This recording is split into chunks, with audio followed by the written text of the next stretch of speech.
Muito obrigado, boa noite, queridos amigos, queridas amigas. Ah, essa oportunidade que a Ana Paula, com gentileza, me dá todas as quintas, é uma grande oportunidade de aprendizagem, porque, assim, o conhecimento é estranho. Eu acho que quanto mais a gente lê, mais vê, quanto pouco entende. E isso em si já é um bom resultado. E a questão, alguém pode perguntar, por que num encontro sobre a saúde e espiritualidade, estamos falando de coisas tão diversas? A última vez nós falamos da intenção, como a nossa intenção afeta nossa saúde, cria o nosso próprio ambiente interno. E a verdade é que, ao risco de me repetir, a saúde é muito mais do que a ausência de doença e é muito mais do que uma série de pré-requisitos. O saudável tem que ter isso, isso, isso, e aí é saudável. A saúde é um estado de ser. Tanto assim que nós podemos ver uma pessoa que talvez tenha alguma aflição, algum problema físico e está saudável, e alguém que não tem nenhuma doença propriamente dito, tecnicamente descrito, mas não está bem, não é uma pessoa saudável. Então, as muitas dimensões esferas de saúde ultrapassam a questão simplista de doenças, incluindo doenças emocionais. Tem muito a ver com nosso mundo interno e sua manifestação em como nós vivemos. Isso se reflete no nosso intelecto, o aspecto emocional, mental, e o aspecto físico também.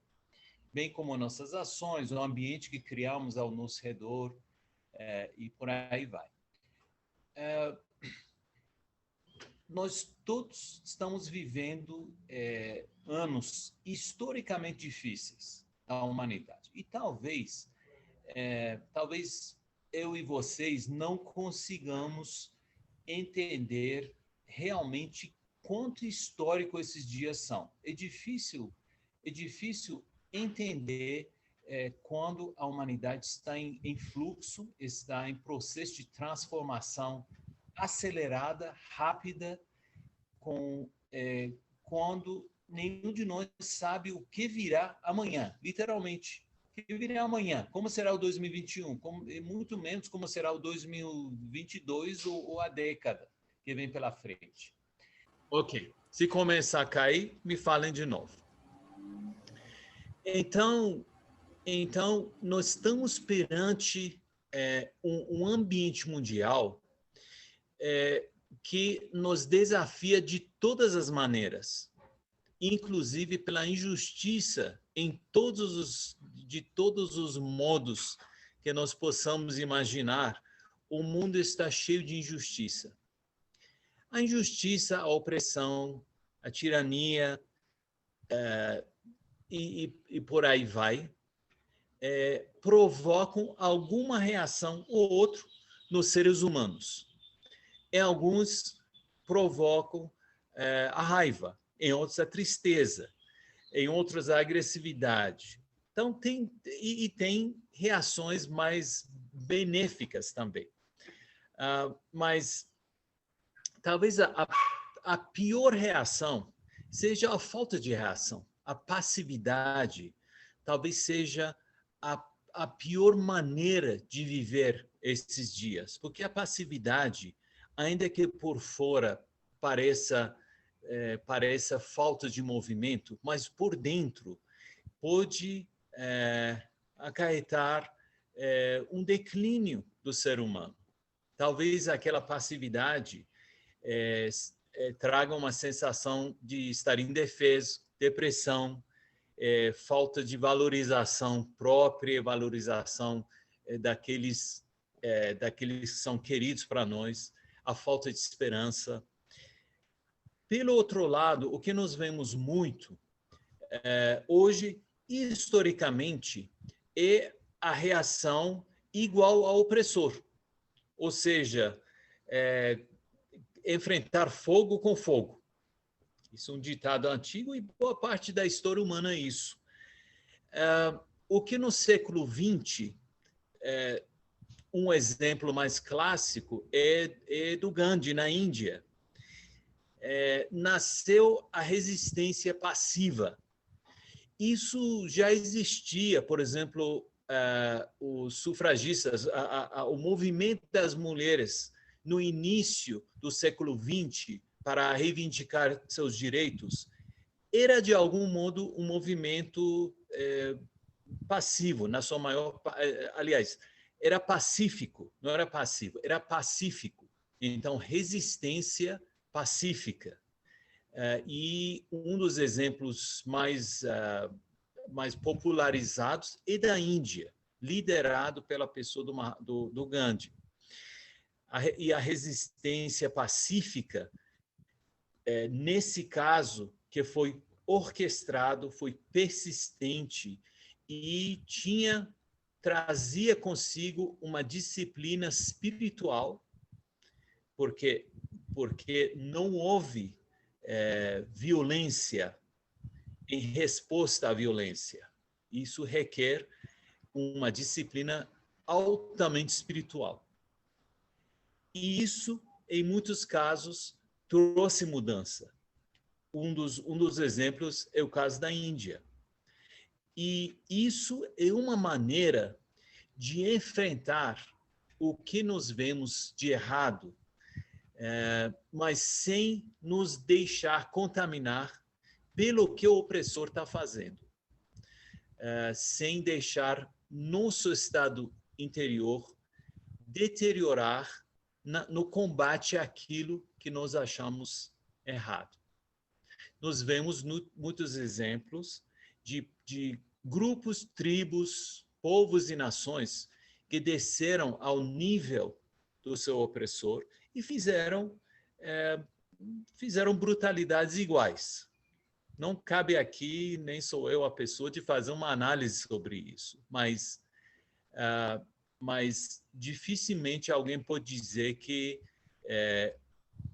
um povo que age de maneira igual, que age com a mesma matança ou maldade ou esquemas, que não se contamina, pode até vencer de maneira assim, numa visão materialista, mas pode vencer sucumbindo à sua moralidade, ética e autoestima. Algo que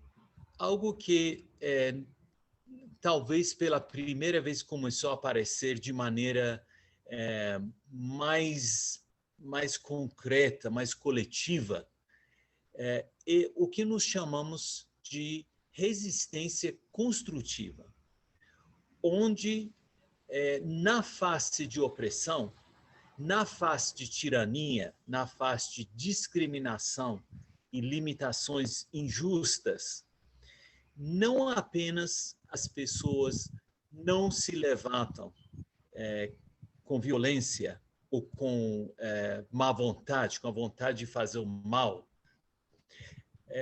e não apenas se abstendo de fazer violência, mas dando a resposta à oposição com envolvimento ativo, consciente e organizado em construir as condições da sociedade.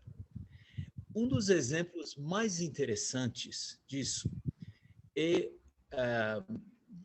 vocês, eu acho que conhecem mais ou menos a história do Bab e da Fé Bahá'í. Começou em 1844, num dos países onde não apenas a perseguição religiosa, mas a discriminação e a opressão das mulheres era uma coisa extremamente dramática e acentuada. Ainda é, mas era até pior, ao ponto de uma mulher não poder se dirigir a um homem que não fosse da família, que não fosse irmão, pai, marido ou filho. Numa época dessa, 1844 para frente, apareceu uma mulher chamada Tahereh. Tahereh era uma mulher muito erudita, extremamente erudita, poetisa e estudioso em filosofia, história, e ela participava em debates de trás de cortina. Bem, nenhuma mulher debatia, então tinha que ser com homens. Então ela ficava atrás de uma cortina e debatia. E, além de ser muito erudita, era mais inconveniente ainda, porque ela ganhava esses debates. Então, só o ato dela, de um homem, ouvir a voz dela atrás de uma cortina, era contrária às regras rígidas fundamentalistas. Eu não vou dizer leis islâmicas, eu vou dizer as leis religiosas que os iranianos tinham criados. Então, ela, face a essa opressão, ela começou a engajar a sociedade, através dos homens, inicialmente, na questão da reivindicação dos direitos e da igualdade das mulheres. Ao longo desses 170 e tantos anos, a comunidade Bahá'í tem sido alvo de horrores incontáveis. Nem vamos entrar nos detalhes aqui, mas tudo que vocês imaginam, os Bahá'ís já passaram. Desde a Revolução Islâmica de 1979 até hoje, mais que 41 anos, houve contínua, crescente e violenta perseguição da comunidade Bahá'í. E é aí que nós vamos falar de um exemplo muito ilustrativo. Eu não estou aqui para contar a história dessa perseguição. Eu estou aqui para falar da reação, da resistência construtiva. Nesses 41 anos, nenhuma vez ninguém da comunidade Bahá'í, centenas de milhares de pessoas, de todos os tipos e tamanhos e cores e pensamentos, nenhuma vez ninguém levantou a mão em vingança. Isso, eu acho, um ato de disciplina incrível, fantástica, de sofrer tanto e nunca levantar um dedo em maldade para, digamos, para dar o troco. Mas essa comunidade se envolveu crescentemente em edificar e construir o seu país, e não apenas para os seus correligionários, seu país. Recentemente, digo, há poucos anos, um grupo de jovens no sul do Irã, na cidade de Shiraz, por Bahá'ís, junto com outros, por participarem de projetos de serviço, projetos de educação nas áreas carentes, foram presos. O governo prendeu e não deixou continuarem. Então, é a esse ponto de, mesmo na questão de ajudar a população carente, eles são impedidos e presos. E quem sabe o que mais. Eu gostaria de mostrar algumas fotos para vocês, se eu puder compartilhar, Ana Paula, porque eu tenho um interesse especial na questão dos direitos e os status da mulher. Eu acho que isso é, talvez,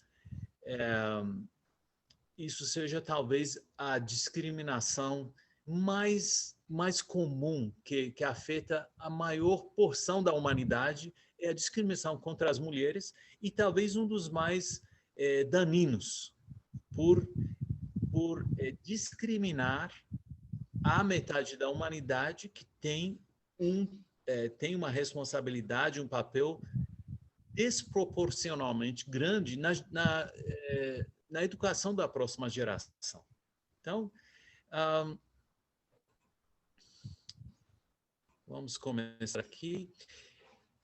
Aqui é um exemplo. Vocês viram a questão... Opa, estou...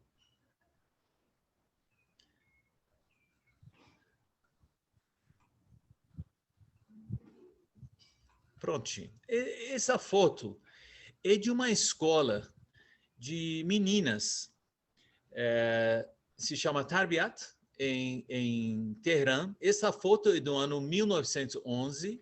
Vocês estão conseguindo ver? Dá para ver bem? Sim, querido. Ok. Então, vocês vejam a questão da resistência construtiva que essa foto representa. Essa foto é de uma escola de meninas, 1911, do Teherã, uma escola fundada pela comunidade Bahá'í, mas para muita gente. Não é assim, não é só para a comunidade Bahá'í, é para todos. Então, e uma das... Só para mostrar. Essa senhora se chama Qudsiye Ashraf. Essa mulher jovem, foi aluna dessa escola. Por acaso, ela era Bahá'í, não era uma das meninas que era de outras religiões. E em 1911, ela foi para os Estados Unidos. É a primeira mulher iraniana na história a ir para os Estados Unidos e estudar. A história dela é muito interessante, é muito detalhada, Qudsiye Ashraf. Inclusive, o tempo em que ela foi na última parte da viagem de Inglaterra para Nova York, estava num navio, Mauritânia, e estava com Louis Gregory, que era o primeiro Bahá'í africano-americano, primeiro Bahá'í de origem africana, mas americano, e esteve em contato com esse homem, então, sim, uma figura tão marcante. Ela teve que fazer segundo grau de novo, fez acelerado, depois foi para a universidade. São muitos detalhes, não sei se era a Universidade de Boston. Conseguiu o bachelor, o licenciado, depois fez curso de saúde da Cruz Vermelha, depois fez um mestrado. Gente, isso é durante a Primeira Guerra Mundial. A situação da mulher no Irã, na Primeira Guerra Mundial, e antes, era aquilo que eu falei. As mulheres, não, na maioria dos casos, nem podiam levantar a voz para outro homem não ouvir a voz. Então, aqui temos uma moça que viajou sozinha, ou seja, sem marido, que também era para os padrões da época, era algo que não era muito bem visto, e conseguiu tantas coisas que nesse tempo nosso não dá para detalhar. Ela era uma aluna inicialmente dessa escola no Irã, e é engraçado que ela estava nos Estados Unidos quando a pandemia do século XX aconteceu. E é uma lição para nós, porque ela tinha estudado, entre outros, enfermagem. Fez enfermagem, depois voltou para o Irã em outra época, depois foi para... Não deixava ela trabalhar no Irã, porque era Bahá'í, depois foi para a região Palestina e Síria e conseguiu outro grau como parteira, e ela serviu muito durante a pandemia nos Estados Unidos. Ela serviu muito os doentes, as famílias carentes, e até quando ela contraiu a doença, claro, ela continuou cuidando dos doentes. Então, eu achei muito interessante o relato dela. Nasceu num dos piores países para ser uma mulher e prevaleceu assim. Depois chegou a ser diretora daquela escola de meninas também, antes da escola, num futuro, ser fechado pelo governo, porque imagine que não queriam mulheres educadas. É inconveniente você ter mulheres educadas no país. O exemplo dela é um exemplo assim muito de destaque, muito inspirador. Entre as escolas, assim, eu imagino que eram no século XIX para século XX, deve ter sido a primeira vez que havia escolas para meninas na história da Pérsia. Eu sei que a minha avó paterna e a mãe dela eram professores numa dessas escolas em outra cidade. Então, lá foi fechar também. Então, eu estou falando isso para falar da reação delas quando a escola foi fechada. Quando a escola foi fechada, a educação da família foi para dentro da casa. Então, a minha avó, a primeira filha, meu pai é quase no final, é um dos mais jovens. Ele hoje tem 92 anos, então ele tinha uns 20 anos a menos que a primeira filha que nasceu. Deve ter nascido antes do 1910. E ela, numa cidade do interior do Irã, no início do século XX, seguindo essa filosofia de resistência construtiva, resistência não apenas pacífica, mas resistência com a iniciativa, a filosofia de melhorar o mundo, de edificar o mundo, de trabalhar para acabar com as desigualdades. Então, essa primeira filha da minha avó, ela, naquela época, estudava persa, francês, esperanto, que na época era algo muito importante, estudava música.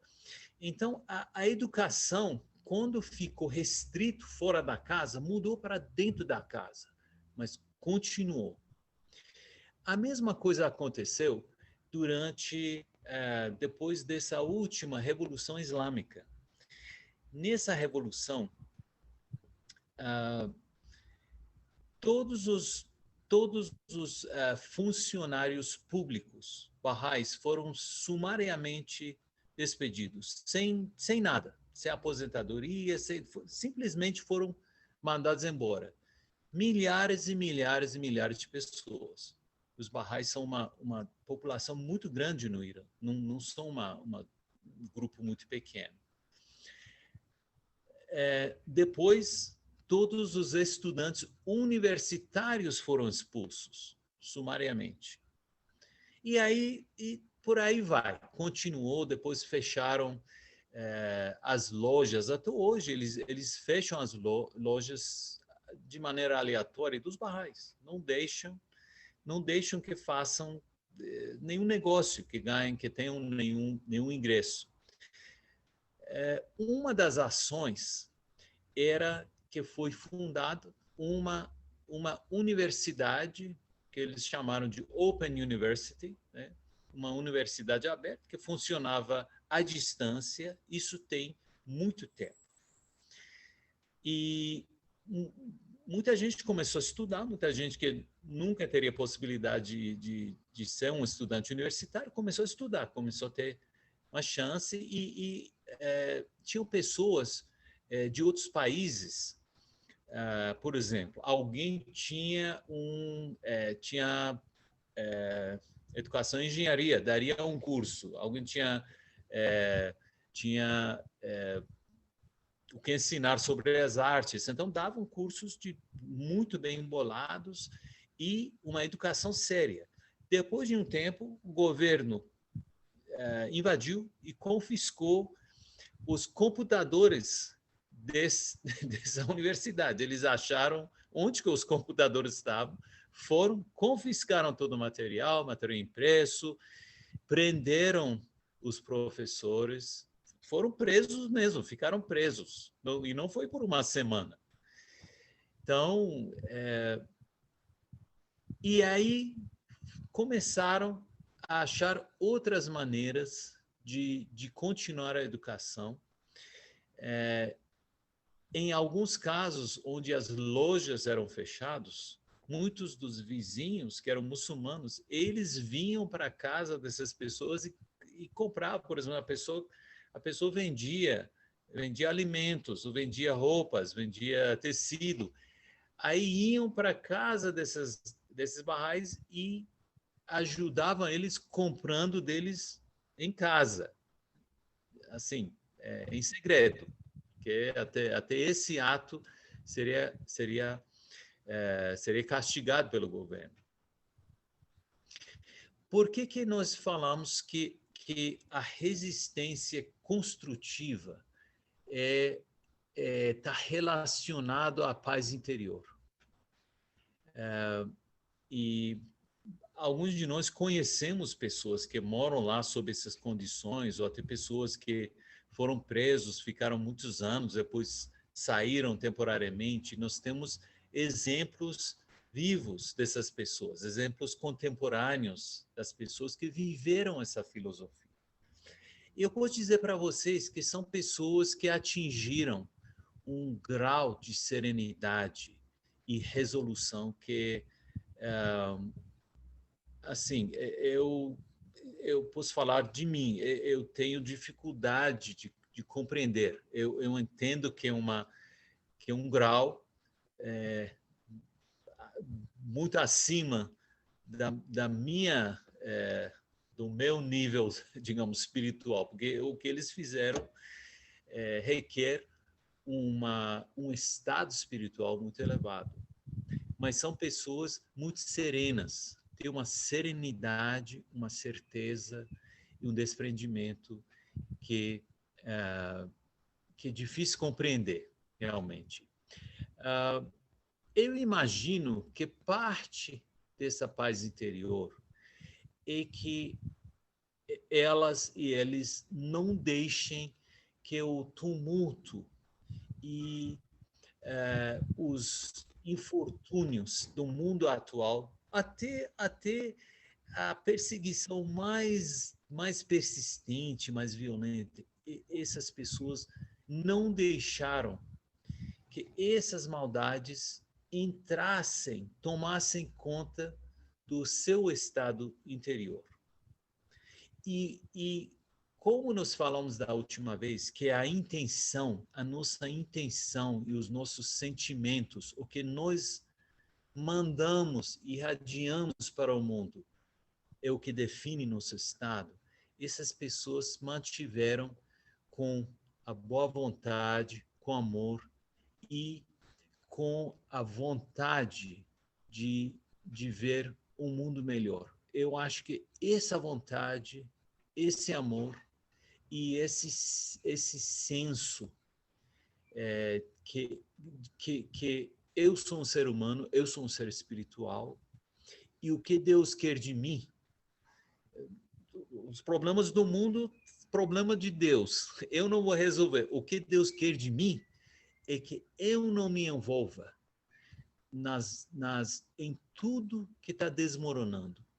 Deus quer que eu mantenha meu amor, mantenha minha tranquilidade e mantenha minha resolução, mantenha minha firmeza em fazer o que eu posso fazer para melhorar o mundo, independente do que acontece no meu dia a dia, na minha vida pessoal, minha saúde, no meu negócio. Então, essa questão da resistência construtiva, eu acho que é uma das maiores lições que saíram desses 41 anos do Irã. Claro que tem muitos outros países, eu usei esse exemplo porque é um exemplo que eu conheço, e eu acho que essa filosofia de resistência construtiva vai nos servir muito bem nessa situação que o mundo está passando, para nós sempre mantermos a visão do nosso propósito e o que nós precisamos fazer no meio dessas condições difíceis que estamos passando. Muito obrigado. Nós que agradecemos, querido. São muitos os desafios que temos aí pela frente, e poder seguir esses exemplos que você acabou de citar aqui nos inspira, né, a tomar boas decisões, boas escolhas. Mas vamos abrir para os amigos que estão aqui presentes. Quem gostaria de contribuir com algum comentário ou mesmo fazer alguma pergunta? Acho que fica muito essa reflexão, né, do nosso papel neste momento, como ser pacíficos e não passivos, mantendo a nossa paz interna e agindo para a construção de um mundo melhor, né? É uma reflexão muito interessante. Mas eu abro para os amigos. Quem gostaria de ter a palavra, fique à vontade.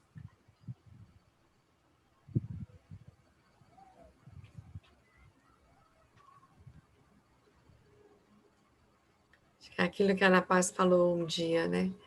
São tantas informações importantes que ficam um tempo ali degustando, respirando essas palavras, digerindo, para conseguir falar. Compreendendo, mas é tão difícil conseguirmos aliar-nos do que se está a passar à nossa volta. É tão difícil.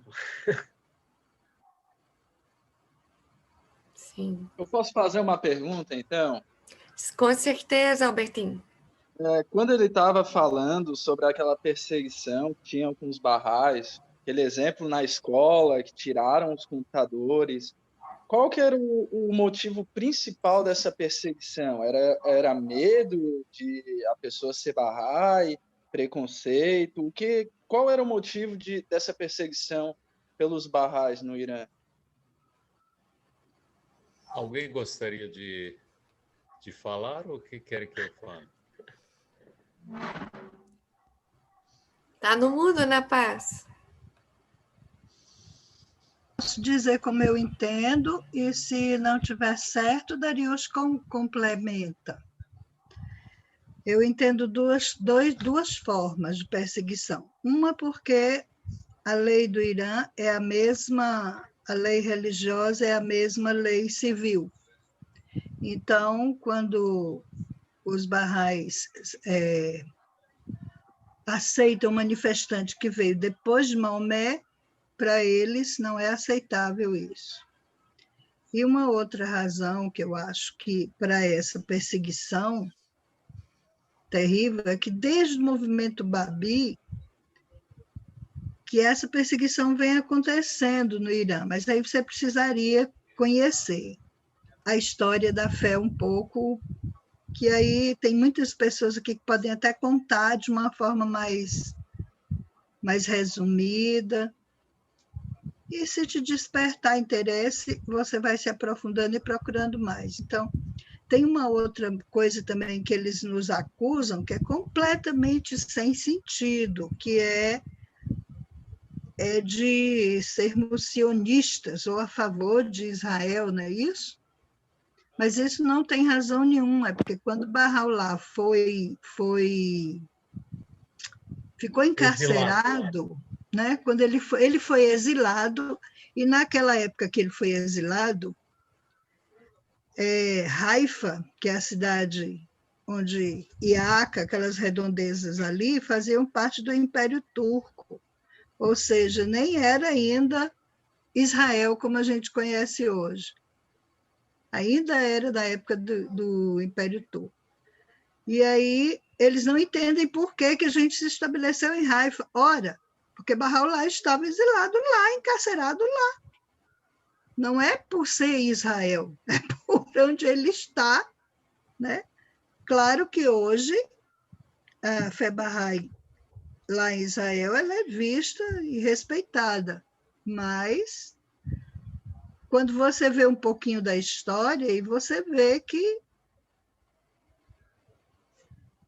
durante o passar do tempo vão acontecendo mudanças, né?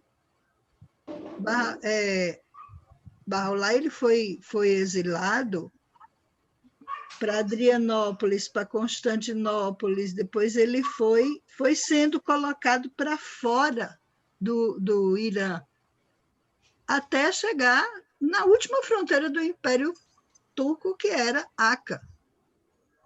Então, isso daí é uma perseguição sem fundamento nenhum, só de quem não conhece a história mesmo, sim, como tantas outras. Aí, então, agora você completa, Darius, porque eu vou falar para ele como ativista que sou. Eu não posso falar como religiosa, pacífica. Acho que tem muitas facetas. Eu vou falar um pouco mais rápido para eu acho que o amigo Alberto queira assim, ainda falar. A questão, por exemplo, que a Ana Paz falou, tão importante, essas acusações que vocês estão no Israel, ou vocês fazem isso, aquilo, eu acho que primeiro decidiram que não querem os Bahá'ís e depois foram procurando falhas. Sim. Eu acho que essas falhas são secundárias ao fato que eles não querem, os fundamentalistas não querem a existência dos Bahá'ís. Eu vou tentar falar sinteticamente por quê.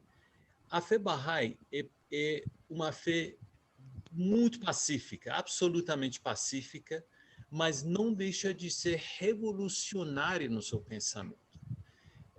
Você imagina, quase 2 séculos atrás, uma mulher, frente a 80 homens, tirar o véu e dizer que o dia da igualdade dos homens e mulheres chegou. Isso foi tão chocante para eles que um dos homens tirou sua própria faca e cortou sua própria, se degolou. Para você ver o estado de barbárie em que isso existia. O Bahá'u'lláh aboliu a classe de clero, sacerdote, ayatollah, pastor, padre, rabino. Isso não existe, isso inexiste na fé Bahá'í.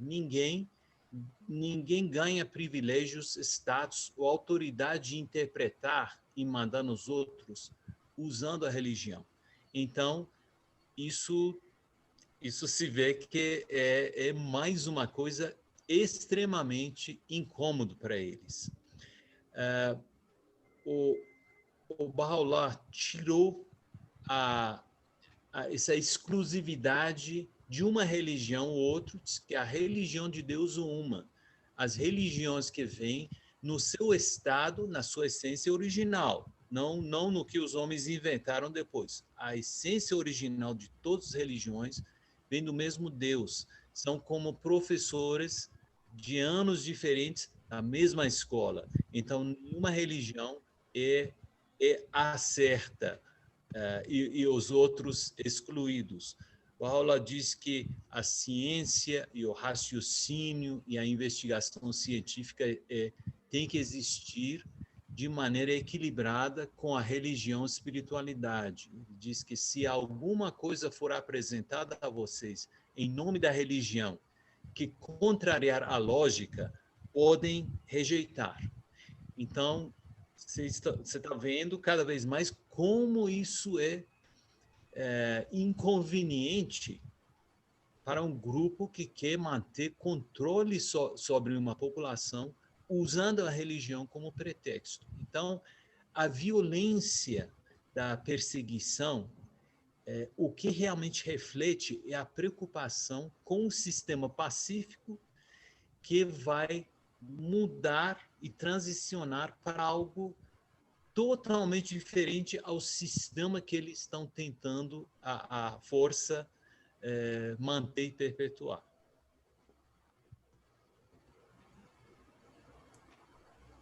Eu espero que termos nos Muito dois... bem, Darius. Me ajudou bastante a ter uma visão mais clara, porque eu não consigo ser imparcial muitas vezes.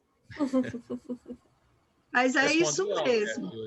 Para mim, foi uma ótima resposta. Aprendi Mas mais ele um é pouco. excelente.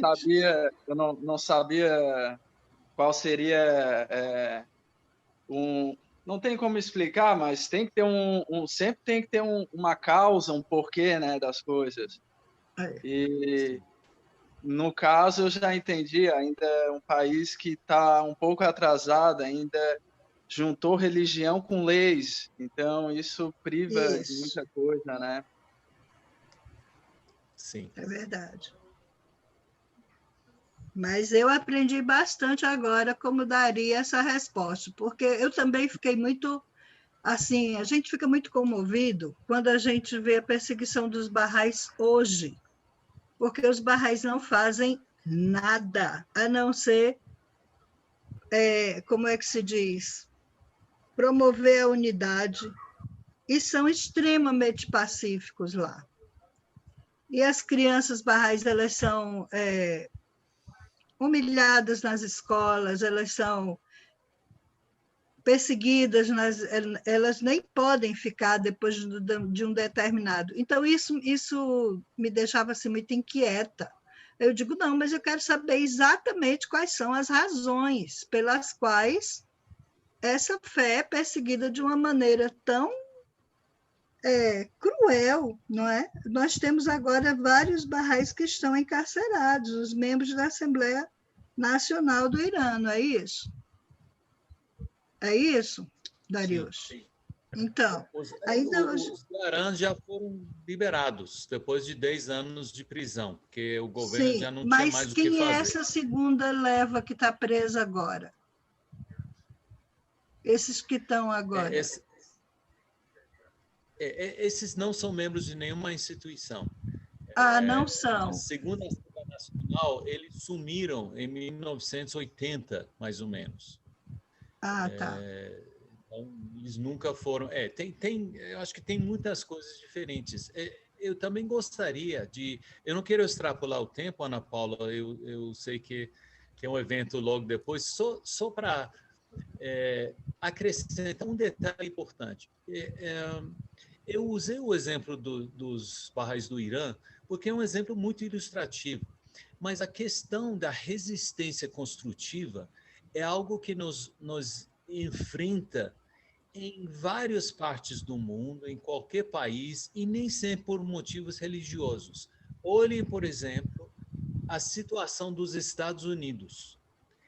Uma situação tão polarizada, tão explosiva, e imaginem como deve ser difícil para uma pessoa, independente da raça, independente se é democrata, republicano, ou seja o que for, de não se envolver nessa destruição, nessa contenda violenta e raivosa, e concentrar no que vai ajudar na construção. Porque a parte de destruição está fora do controle deles. Vai acontecer, queiramos ou não. Isso é algo que o mundo está rumo a isso.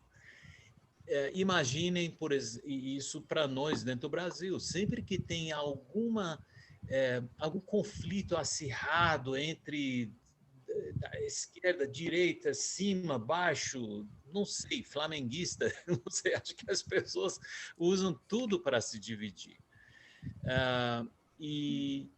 Então, eu quero ressalvar que isso é algo que não é próprio do Irã, do Oriente Médio ou do campo da religião. esse desafio é perante nós, seres humanos, nós ativistas, independente de onde morarmos na Terra em 2021. A razão principal é uma razão de poder. É uma razão de poder, ao menos conjugada com o fanatismo religioso, têm medo de perder os seus privilégios e querem manter o poder nas mãos. Não é? A razão é essa. E a ideia Bahá'í é tão revolucionária que põe seriamente em perigo. Basta ver que eles são liderados por religiosos e, como o Dariush há bocado frisou, Baha'u'lláh acabou com o clero. Eles sabem que se a fé Bahá'í for em frente, o seu lugar desaparece. Portanto, é uma guerra de poder. Eu gostaria de dizer também que... Estão me ouvindo? Sim, querida. Só de lembrar das religiões passadas, né? E a que mais nós conhecemos é o cristianismo e o que o Cristo passou. O que o Cristo fez para sofrer o que ele sofreu. O que os seguidores dele fizeram para sofrerem o que sofreram. Então, é só a gente lembrar do passado, das religiões passadas também, que cada um sofreu do seu jeito e na sua época. E, mais uma vez, foi uma questão de poder. Os fariseus tinham medo da mensagem de Jesus, não é? Você vê o que eles fizeram para se manter no poder. E também foi extremamente revolucionário para o seu tempo, né? E também está lá em Israel devido às profecias. Então, lá são as grandes 4 religiões que estão lá, o berço, o cristianismo, a religião muçulmana, a dos judeus e a dos Bahá'ís. Isso é por conta das profecias. A Terra Santa. Muito bem lembrado. Muito bom. Já não sabia dessa profecia. Hoje eu recebi uma mensagenzinha dessas bonitinhas de bom dia no WhatsApp, que fala muito disso, que é um pensamento de Sócrates, se for realmente, né? Que às vezes essas que chegam para a gente tem que pesquisar, né? Mas diz assim: o segredo da mudança é concentrar toda a sua energia não na luta contra o velho, mas na construção do novo.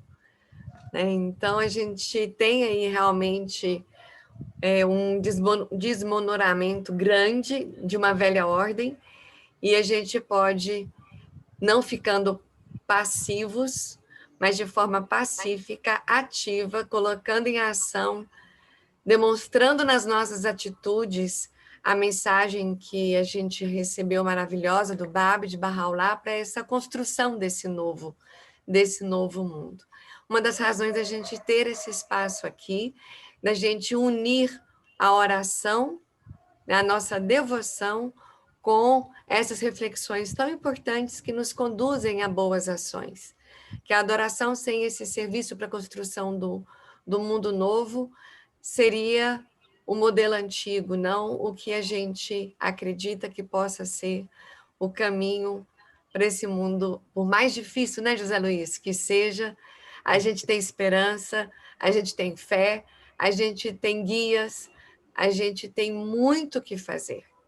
Então, agradeço imensamente a presença de todos vocês aqui, que vamos ficar refletindo sobre essas temáticas tão importantes. Agradeço a primeira visita do querido Albertin, que ele traga o seu pai também, os outros amigos. Hoje, infelizmente, Helder não conseguiu estar, mas ele vai ficar feliz de saber que você conseguiu estar aqui conosco. Ele já sabe que eu já lhe disse. Ai, que coisa boa. E todos os dias nós temos esse encontro às 18 horas, a gente bate papo, a gente ora, a gente une as nossas forças, o nosso carinho, por sermos uma comunidade que acredita exatamente nisso, que a gente vai estar construindo a cada dia um mundo melhor. E até quinta-feira que vem, nesse espaço dos nossos encontros de saúde e espiritualidade. Querido Dariush, gratidão profunda, um abraço a todos, uma boa noite e até mais. Obrigada, até mais. Obrigada a cada um de vocês que acrescentaram um pouquinho mais na minha forma de entender por que essa perseguição, que eu acho ela completamente sem sentido. Um beijo. Beijos, querida. Boa noite. Obrigada, tchau.